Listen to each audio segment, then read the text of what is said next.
Hey everyone, today I'm going to show you how to invite your friends to Viber so you can start connecting with them on the platform. Without any further ado, let's get started. First, at the bottom of your screen, you'll see several navigation options. Go ahead and tap on More.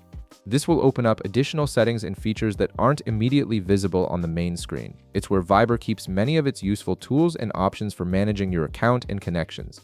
Once you're in the More section, scroll down through the available options until you find Invite Friends. This feature is specifically designed to help you expand your Viber network by reaching out to people in your contact list who aren't using the app yet. Tap on Invite Friends to proceed. Now you'll be taken to a screen that displays all your contacts. Here you can see all your contacts that you can invite on Viber.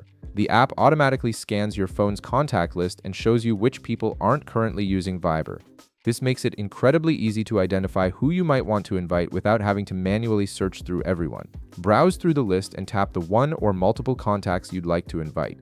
You can select as many people as you want in one go, which is really convenient if you're trying to bring several friends onto the platform at once. The app will highlight your selections so you can keep track of who you've chosen.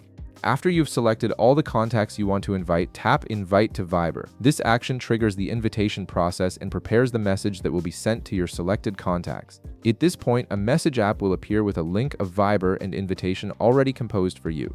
The message typically includes a friendly invitation along with a download link that makes it easy for your friends to install Viber directly. You don't need to write anything yourself, as Viber has already created a ready-to-send message that explains what the app is and why they should join. Finally, tap the Send icon to deliver the invitation to your selected contacts. Once you tap Send, the invitations will be dispatched through your default messaging app and your friends will receive the link along with your invitation to join Viber. And that's it. You've successfully invited your friends to Viber and they can now download the app and connect with you. If this video helped you out, be sure to leave a like, subscribe, and I'll see you in the next one.